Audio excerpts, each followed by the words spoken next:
Welcome to Sense and Sensibility, the Inflation Guy podcast. I am Michael Ashton. I am the Inflation Guy, and I am your host. And today on the podcast, we're going to talk about something which, it's one of those shower thoughts that you have, or if you're the inflation guy that you have. You guys probably, when you're in the shower, probably don't think a whole lot about inflation, but I do, because I think about inflation everywhere. Anyway, I had sort of a thought about college education and tuition and quality adjustment and things like that. And I thought, gosh, that would be an interesting podcast. So you be the judge. But before we get into that, a word from our sponsor. This episode of Sense and Sensibility is sponsored by Simplify ETFs, a fast-growing ETF shop democratizing access to the most sophisticated alternative strategies. With diversifying strategies like market-neutral, equity long-short, managed futures, and multi-strat quant, Simplify has a suite of compelling tools to help address the biggest concerns with the classic 60/40 portfolio. Check out their website at simplify.us. That's simplify.us, and you can find their entire lineup of ETFs at simplify.us/ETFs. Congratulations, by the way, to Simplify that just recently went over $3 billion in assets under management.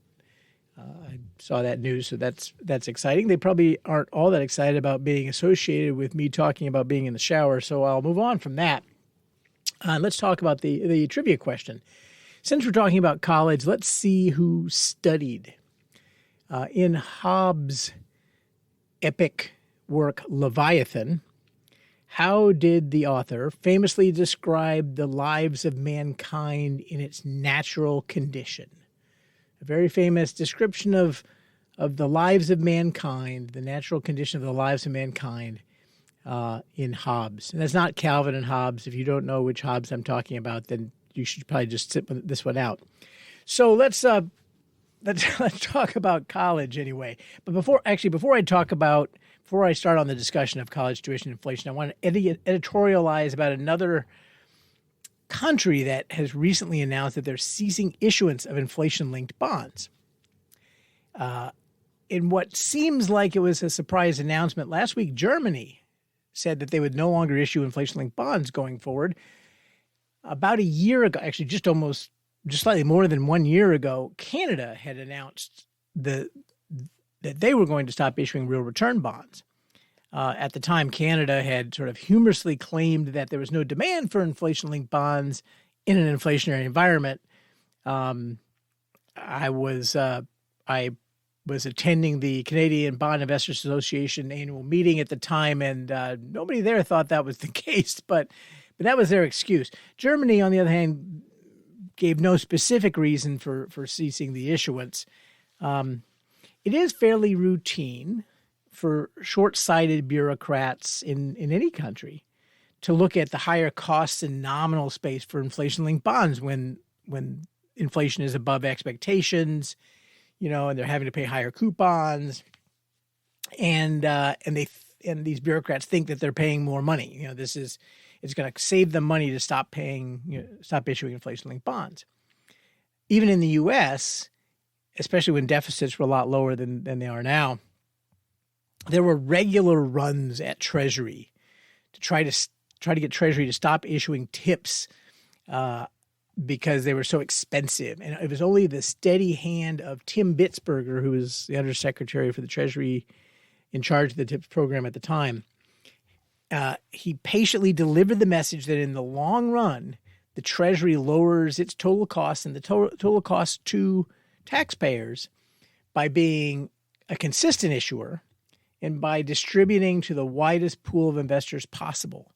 And it was only because Bitzberger held off, all of the studies that said, tips were expensive and so on and so forth, which most of the studies were not done very well, and they actually didn't reach the conclusions they reached weren't accurate. But Bitzberger just sort of held them off, and as a consequence, we have the largest inflation-linked bond market in the world, and one that is characterized by regular issuance. if Germany was only about 2 to 3% of global inflation-linked bond float, so them leaving is not a big deal. But if they ever want to come back into the inflation-linked bond market, they'll have to address the fact that now asset managers will look at them and go, well, when are you going to give me an illiquid bond again? When are you going to take that and stop issuing them and leave me holding the bag with these illiquid bonds that are no longer being supported? So it's not a very smart thing to do. Again, Germany is a fairly small issuer, as was Canada, and so neither of those ceasing issuance has the same market impact that it would if, say, France or the UK decided to stop issuing. Like I said, Canada was also small beer, but it sends a terrible message, especially in Germany's case, because it wasn't all that many decades ago that Germany had a rather celebrated struggle with inflation. And when you stop issuing inflation-linked bonds because you think they'll cost too much, it kind of sends the wrong message. As a side note, unless nominal bond interest rates don't adjust when inflation goes up, like as you issue, as the U.S. Treasury now is issuing new bonds, they have higher interest rates because we've had higher inflation, right? Unless that doesn't happen, then in the long run, nominal bond issuance always ends up costing the same or more because the nominal interest rates do adjust. And that could potentially even cost more because the buyer of a nominal bond has to price in the uncertainty of his real return over time, while the buyer of an inflation-linked bond doesn't have to price in anything for the uncertainty of a real return. They know what their real return is. And so you should demand an extra premium to invest in a nominal bond. But bureaucrats aren't thinking about the next 40 years. They're thinking about the next 4 quarters. So it's stupid. I wonder if they spoke to anyone knowledgeable before making the decision. We know that Canada didn't, but I suspect they didn't want to hear any message that suggested that doing away with inflation-linked bonds was a bad idea. Anyway, enough editorializing. On to the main topic, which is the cost of college education. For years, the cost of college education in the United States has ballooned, and from 1978 to 2018, CPI for college tuition and fees rose 2.6 times as much as headline inflation.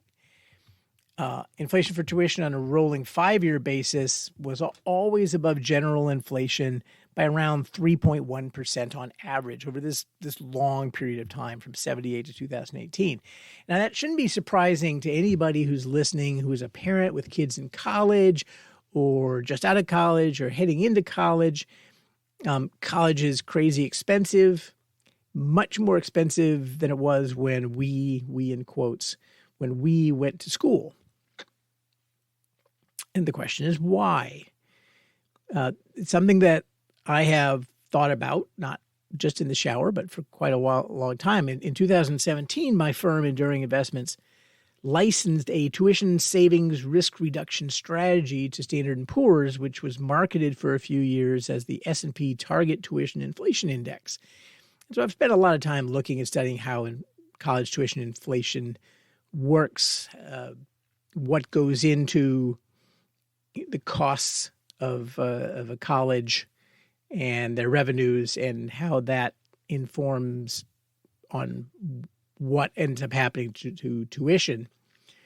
So it's something that I have a little bit of a background in. But what's happened recently, I'll get to that in a second. When the cost of an item, let's step back and speak more generally here. When the cost of an item increases dramatically relative to another item in the short term, it generally reflects some idiosyncratic relative supply and demand factors, as opposed to when the general price level rises, which is a monetary phenomenon. So, in COVID, when used car prices went up 60% or whatever, they went up 40%, a lot of that was idiosyncratic due to the fact that no new cars were being made because we couldn't get the stuff that goes in seat cushions and computer chips and so on. And because rental car companies weren't buying new cars, they didn't have any used cars to sell, so there was no supply. So there was this idiosyncratic effect. And so in the short run, that's idiosyncratic supply and demand stuff. When the price of something, though, rises persistently faster than another thing, it generally means, I'll give you, I say generally because there are exceptions, but it generally means that the productivity increases. So the improvement in output over time for a given level of inputs. The productivity increases of the fast inflating thing, those productivity increases are systematically lower than the productivity increases of the thing which is increasing in price slowly. Let me give you an example. The cost of corn over a long period of time has risen, but it's risen less than the general price level. In other words, the real price of corn has fallen over a long period of time because we've gotten better and better at growing and harvesting corn. Take that, Thomas Malthus. We're for most agricultural products, and for that matter, most mining products as well, we've gotten better and better at growing and extraction, and so the real prices of commodities over time have fallen. By the way, that doesn't mean that a commodity index isn't a great inflation hedge, but that's a totally different question, and that's a totally different podcast, and I'm not talking about that now. But the reason that the real prices of commodities have fallen over time is because we just get better and better and better and better at extracting them and growing them. And so one possible explanation for why college tuition has risen faster than the price level is that demand has grown over time for college, but productivity increases in producing the college output have been poor. Arguably, we use mostly the same methods to offer college now as we did 40 years ago. The professor in the tweed jacket, the library, a physical campus, and so on. Anyway, that would be one explanation for why college tuition has gone up. We're just not, we've got more demand, but we're now better at producing the supply than we used to be. We can produce the same amount of education as we once could. And if colleges were profit maximizing institutions, then there would be more of a pressure to increase productivity. And so maybe that wouldn't happen, but they're not profit maximizing institutions. And the buyers of the product, in this case, the students, the parents, get discounts from the endowment, government grants, and so on. And they get vendor financing, low-cost loans subsidized by the government, for example. And so the willingness to pay for a product that isn't getting much better over time hasn't stopped going up. And so therefore prices rise.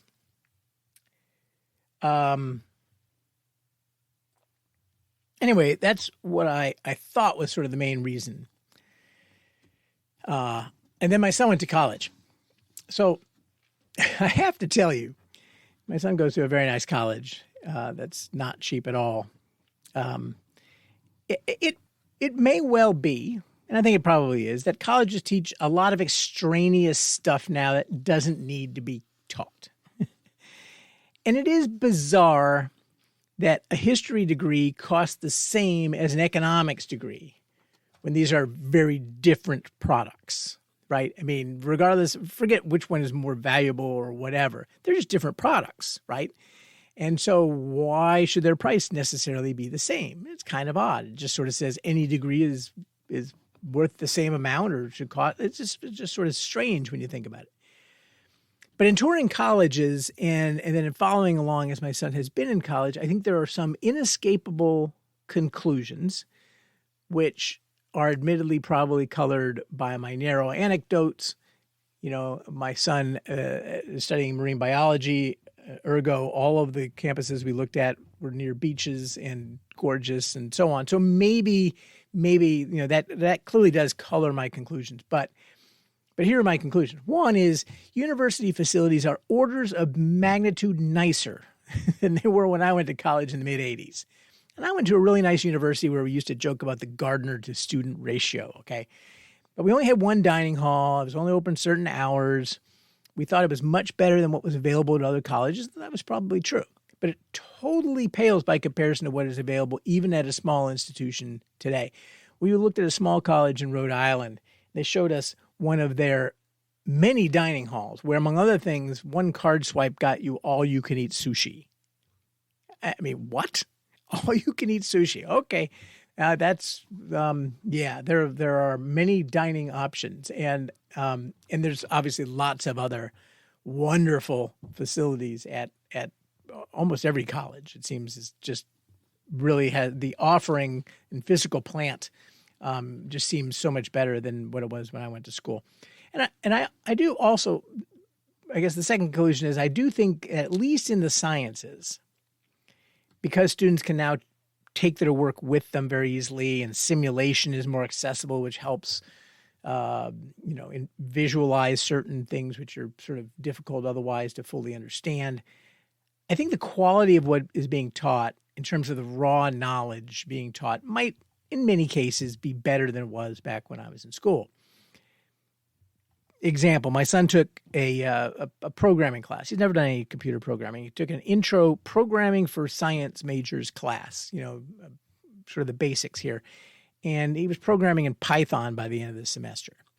I've been programming since the early 80s, and I still struggle with something like Python, right? So anyway, that sort of points out something else, and that's that there's a whole new branch of stuff that has to be taught that wasn't taught back in the 80s, and that is, a lot of the computer science stuff. Yes, we had computer science classes, but it wasn't anything like what is necessary for everybody to be taught today. But anyway, I could go on, and again, these are just anecdotes and not particularly valued in and of themselves, but it kind of triggered sort of my general thought process. Everything I've said so far is debatable, but let's suppose that what I said is true.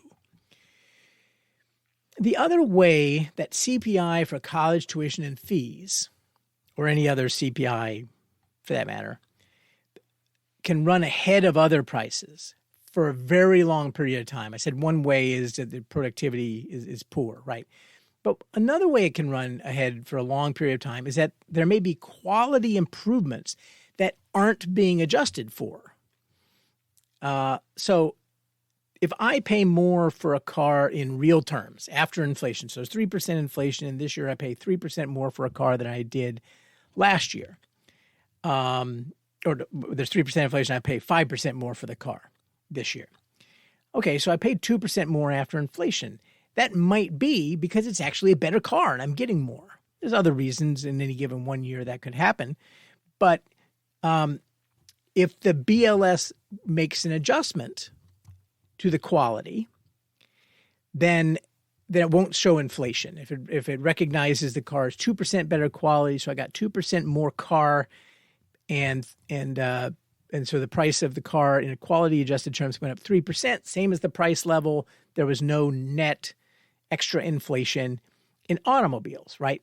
So, of course, then people will snark about hedonic adjustments and blah, blah, blah, blah, blah. But it won't. In that case, there's not really inflation in the car in terms of if I pay more and I get more, it isn't inflation, right? It's if I pay more and I'm not getting more, that's inflation. Okay. So if the BLS, though, in this case, did not adjust for the fact that this car was actually 2% better, then it would show up as a 5% price increase compared to the 3%. In headline inflation, it would say, oh, the price of cars went up 2% more than inflation, even though it actually isn't. Even though I really was getting more for the car, the BLS didn't make the adjustment, and so it shows up as too much inflation. Better example, perhaps, is healthcare. That's another place where the CPI over a long period of time shows vastly more price inflation than the general price level. But is it really true? And of course, we know that the cost of healthcare has consumed more and more of the national budget over time in nominal terms. And so that's, no question we pay more. But how much has the quality of medical care gone up over time? Look, that's one of the places where we're probably getting a lot more quality adjustment than is showing up in the data. It doesn't mean that it doesn't cost you more money to get medical care. It just means that paying more money is something you're happy to do because you also have a better chance of living than you used to. The BLS is always trying to figure out how to adjust for healthcare quality, but the evidence is that they're probably not doing enough of that. But it's a hard thing to do, okay? So that's not a complaint. It's just an observation. Inflation in healthcare is probably at least a little bit illusory because we're getting more quality improvement in healthcare than we're really compensating for in the indices. So ergo, they're exaggerating healthcare inflation a little bit. So take that, everybody who doesn't like hedonic adjustments. They're probably not making enough hedonic adjustments in healthcare, and so healthcare inflation is probably not really as high as it looks. But back to college. And moreover, what about quality adjustments that aren't part of the purpose of the thing that you're buying? So in a free market, if there's a quality improvement that people don't actually value, they won't pay for it, right? Which would say it's not actually an improvement in quality. If you add fins to a car today, nice fins, it's not likely to fetch a higher price. So it's a quality improvement. If you said it was a quality improvement in the CPI, you'd be getting more for the same amount of money. So if the BLS said, ooh, fins, that makes the car more valuable. But no one's paying more for the car because they don't think fins is worth anything. And so that would show up in the BLS as getting more car for the money. It would show up as deflation. And moreover, but you would look at it and say, well, I'm not getting any more. I'm getting fins. I don't like fins. Why do I want fins in the car? That's like so 50s, right? I don't need that. Which is to say that when we have a free market, sometimes you can tell if something is a valued quality improvement on the basis of whether people are paying more for it. In other words, do they value it? It's not as easy as all that because this all gets tangled up with money illusion. You're paying more, but the price level has gone up, so you're not really paying more, and measurement issues and so on and so forth. But hypothetically. So hypothetically, is the purpose of college to know more or to do more? By the way, it was a really long shower.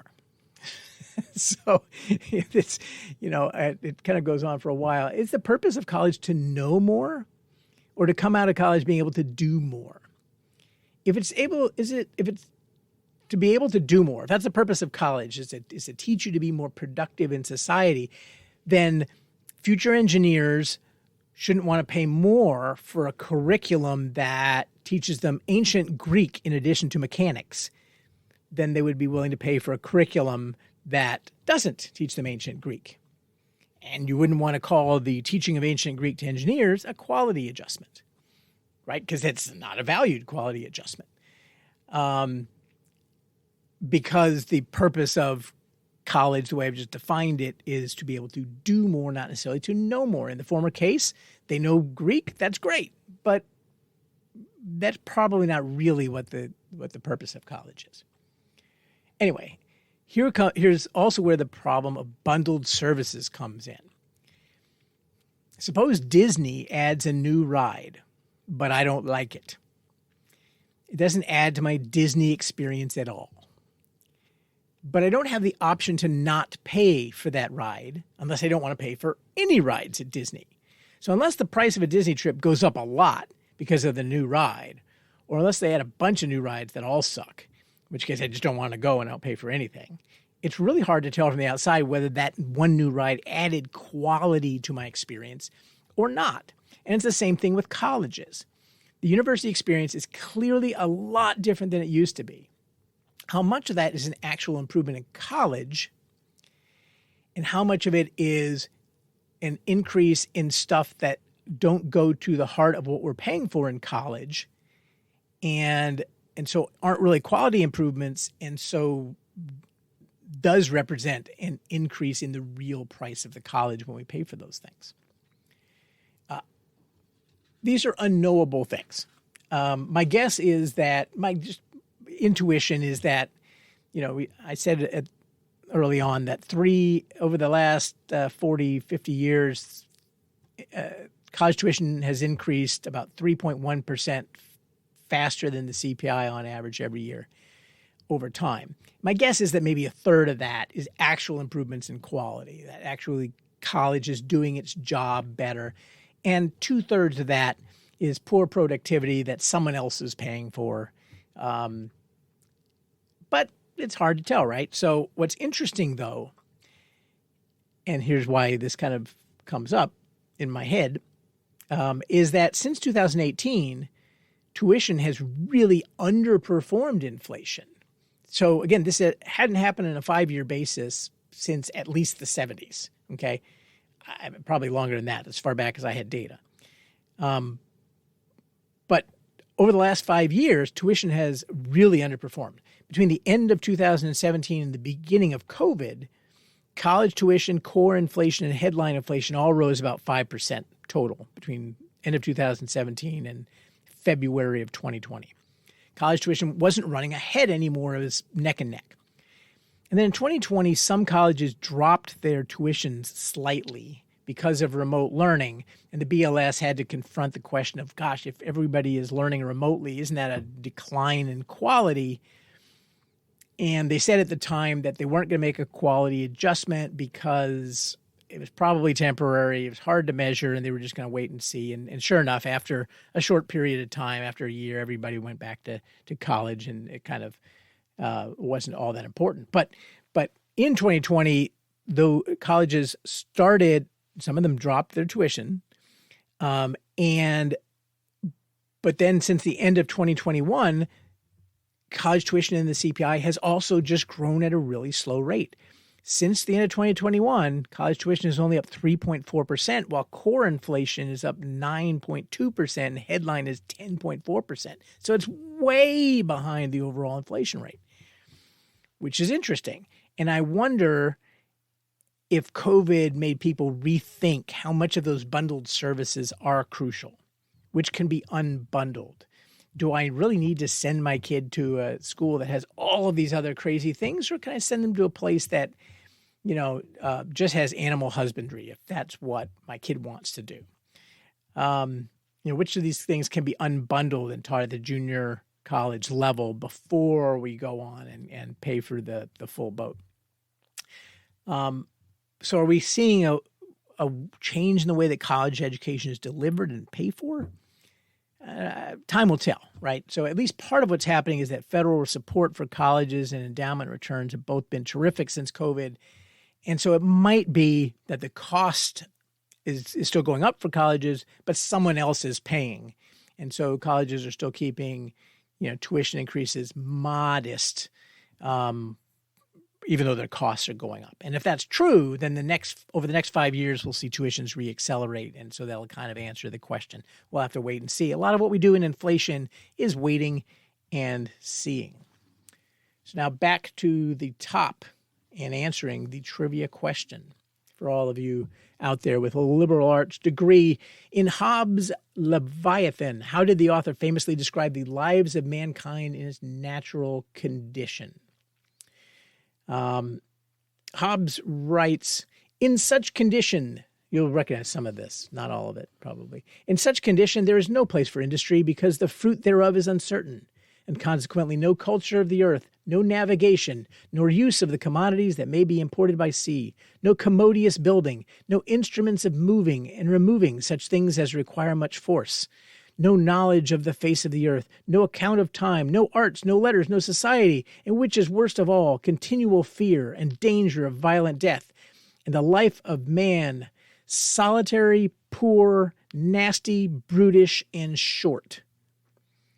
And of course, that's the part that you know. Solitary, poor, nasty, brutish, and short is the human condition. And that's from Hobbes, and now you know.